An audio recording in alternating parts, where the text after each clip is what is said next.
Newsflash, some corporate executives are shifty. What? Say it ain't so. Maybe even in Hollywood, as the Hollywood Reporter put out this story that I'm fascinated by. Amazon MGM Studios is being sued by a producer over an alleged pay-to-play scheme. Joe Eckhard accuses a studio executive for asking for kickbacks in exchange for awarding post-production contracts. Okay, here's the basic nuts and bolts of this story. There is a producer who does post-production on reality-based shows like Sex Island and Suck My Toe City or whatever these reality shows are called. Actually, I've got a list of a couple of them here. It's not called Sex Island. Selling Tampa, Selling the OC, Love Island, a few of these things. So this is a guy who does a production company, and the way these studios often work, right? The studios produce these shows, but then they farm out a lot of the work. They'll farm out the editing or they'll farm out whatever, and they get companies, these boutiques that come in and they will do that work for them. And the way that generally works is if you're a studio and it's like, okay, I need somebody to do post-production editing on this series we just wrapped filming. What you do is you put out a tender out to all the contractors and you say, here's the job we need done, submit a bid. Then all the contractors will submit a bid and a proposal.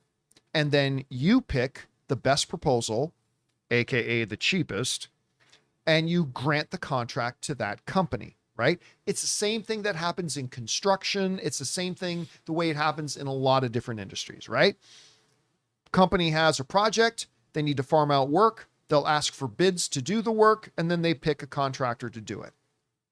Well, what this situation is saying, the producer at one of these contractor studios that oversees post-production, a lot of stuff, says that one of the executives at MGM or at Amazon MGM basically said to them on the down low, hey, here's what the current cheapest bid is.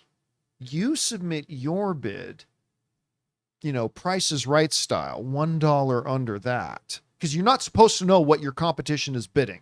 That's a major, major no-no. And in exchange for me making sure you get the contract, you kick me 5% of the contract, or 3% of the contract, or 10% of the contract. It doesn't go into specifics. So basically, this executive at Amazon MGM is saying, I'll give you the contracts, you get a bunch of Amazon MGM money, but you give some of it to me under the table. And apparently, according to this lawsuit, the producer says that when he refused to engage in that scheme, him and his company got locked out of future bids. That is shady AF. Now, they're obviously denying any wrongdoing. They went to Amazon with this concern, and Amazon said, we found nothing wrong.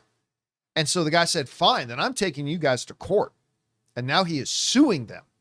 Now, I have not seen all the evidence, so I don't know if he's right and Amazon is wrong, or if this guy, this producer at this executive at Amazon is completely innocent and this guy's just trying to get money out of them. I mean, I don't know what it is.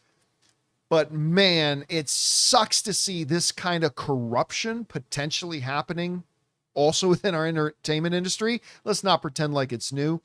Guys, we want to take a second to thank a sponsor of today's video, BetterHelp. Guys, May is Mental Health Awareness Month, and I think it's a really important reminder that no matter what's going on in our lives, we don't have to go through it alone. And honestly, I think a lot of us carry around stress, anxiety, pressure, or uncertainty without ever really talking about it. Whether it's work, family, finances, or just trying to keep up with life, sometimes it can feel overwhelming. You guys know that one of the things I've learned is that nobody has all the answers on their own. Sometimes just having someone to talk to, someone who can listen and help you sort through what's on your mind, mind can make a huge difference. And therapy can be a really valuable tool for that. BetterHelp has over 30,000 licensed therapists and has helped more than 6 million people worldwide. They'll match you with a therapist based on a short questionnaire, and if you ever feel like it's not the right fit, you can switch to another therapist at any time. You don't have to be on this journey alone. Find support and have someone with you in therapy. Sign up and get 10% off at betterhelp.com/Campea. That's better,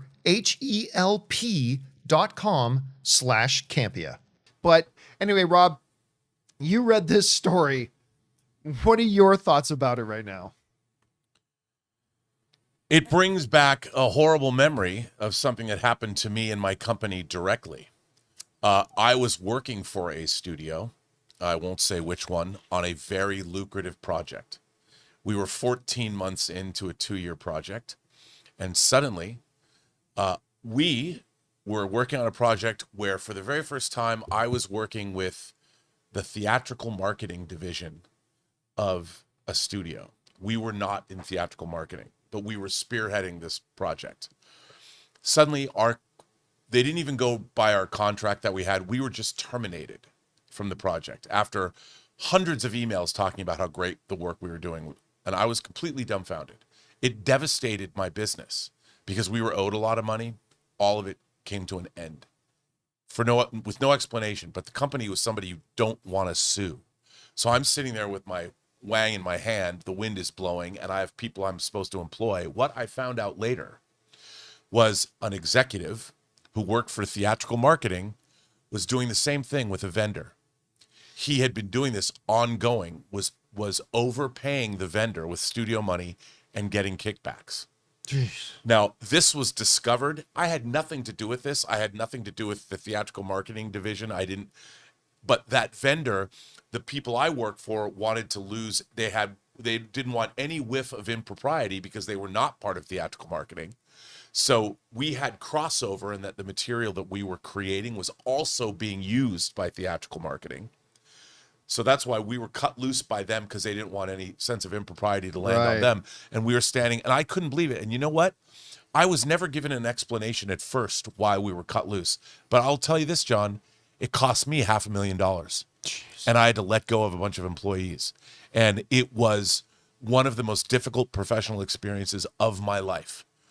And it had nothing to do with us. And it was all because of somebody else who'd been, by the way, that executive had been kicking back to this one particular vendor for years.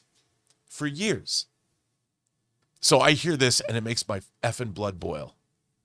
Probably a little bit of PTSD in there. 100%, too, right? Because it was an incredibly difficult situation that ended my company at the time. So this stuff, you know what? And I think it's far more common. It happens all the time. And I like this, something you mentioned. You kind of just quickly mentioned it, but I think this is what's key. I think the reason we don't hear about this a lot more is because you mentioned it's a company you don't want to sue. You sue, you suddenly become, what are they saying, John Wick, persona non grata? Yeah.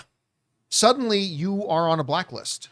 And it's like, and no one's going to work with you. So you're kind of stuck. It's like, take this and say thank you. Like, it's ridiculous. Well, and not only that, this was an extremely high profile project. And I love the company that was producing it was not the company that I was directly working for. And I loved all those people. And if we had caused a stink, it would have caused a stink on this entire project. And the film company, in hindsight, if I had gone quietly and not made any public announcements, I should have absolutely threatened to sue. But I just was too afraid and stupid. But as long as you do it correctly, I would have said, this is an internal problem that you're making my problem.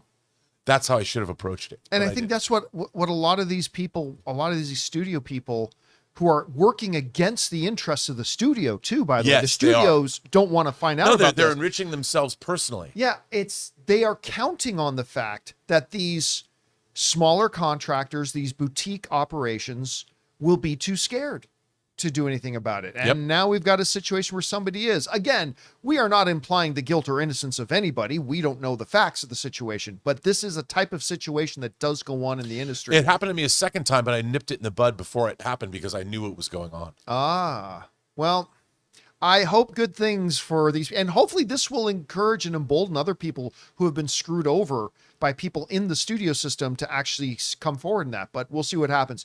Whatever you guys think about this whole messy situation, jump down to the comment section below and let us know your thoughts. Hey guys, thanks so much for watching this video. Make sure you like the video, leave a comment, and subscribe to our channel. And don't forget, we have a daily podcast called the John Campea Show podcast, available on Apple Podcasts, Spotify, or your favorite podcasting app of choice. Go and subscribe to it today so it'll be there when you need it.